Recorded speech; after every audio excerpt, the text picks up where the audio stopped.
The Passion of our Lord Jesus Christ, according to Luke.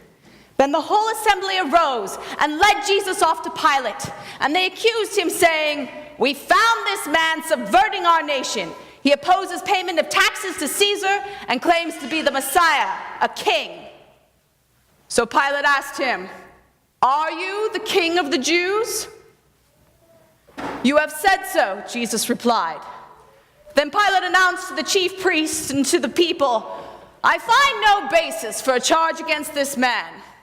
But they insisted, "He stirs up the people all over Judea with his teachings. He started in Galilee and has come all the way here." On hearing this, Pilate asked if the man was a Galilean. When he learned that Jesus was under Herod's jurisdiction, he sent him off to Herod, who was also in Jerusalem at the time. When Herod saw Jesus, he was greatly pleased because he had for a long time been wanting to meet him. From what he heard, he hoped to see him perform a sign of some sort. Herod plied Jesus with many questions, but Jesus did not answer. The chief priest and the teachers of the law stood there vehemently accusing him. Then Herod and his soldiers ridiculed and mocked him. They dressed him in an elegant robe and sent him back to Pilate. That day, Herod and Pilate became friends. Before this, they'd been enemies. Then Pilate called together the chief priests, the rulers, and the people, and he said to them, "You brought me this man as one who was inciting the people to rebellion. I have questioned him in your presence and found no basis for the charges against him. Neither is Herod, who has sent him back to us. As you can see, this man has done nothing to deserve death. Therefore I shall have him punished and then release him." But the crowd shouted, "Away with this man! Release Barabbas to us!" Barabbas had been in prison for insurrection in the city and for murder. Wanting to release Jesus instead, Pilate appealed to them again, but they kept shouting, "Crucify him! Crucify him!" For a third time, Pilate appealed to them. "Why? What crime has this man committed? I find in him no grounds for the death penalty. Therefore, I will have him punished and then release him." But they insistently demanded that he be crucified, and their shouts prevailed.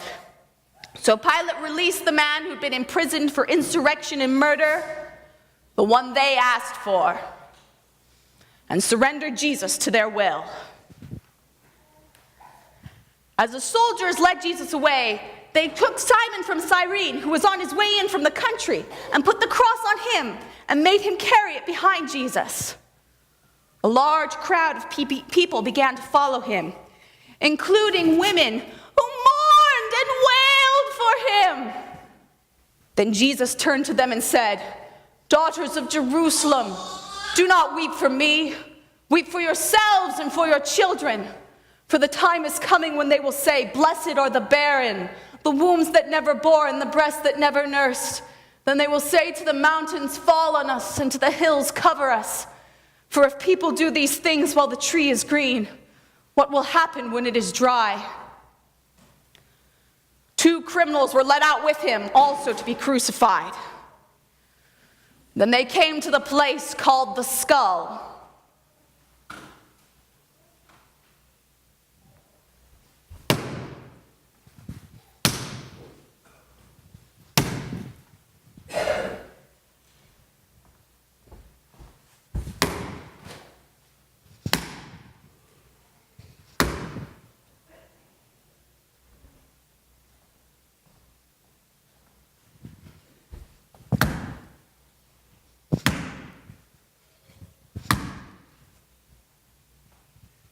And they crucified him. The 2 criminals were also crucified, one on his right, the other on his left. And Jesus said, "Father, forgive them, for they do not know what they are doing." And they divided his clothes amongst them by casting lots. The people stood watching, and the rulers even sneered at him. "He saved others," they said. "Let him save himself himself if he's God's Messiah, the chosen one. The soldiers also mocked him. They offered him wine vinegar to drink and said, "If you are the king of the Jews, save yourself." There was a written sign above him which read, "This is the King of the Jews." One of the criminals hurled insults at him. "Aren't you the Messiah? Save yourself and us." But the other criminal rebuked him. "Don't you fear God," he said, "since you are under the same sentence? We are punished justly, for we are getting what our crimes deserve. This man has done nothing wrong." Then he said, "Jesus, remember me when you come into your kingdom." And Jesus said to him, "Truly I tell you, this very day you will be with me in paradise." It was now about noon, and darkness came over the whole land until 3 p.m, for the sun stopped shining, and the curtain of the temple was torn in two from top to bottom. Then Jesus cried out with a loud voice, "Father, into your hands I commit my spirit." And when he had said this, he breathed his last.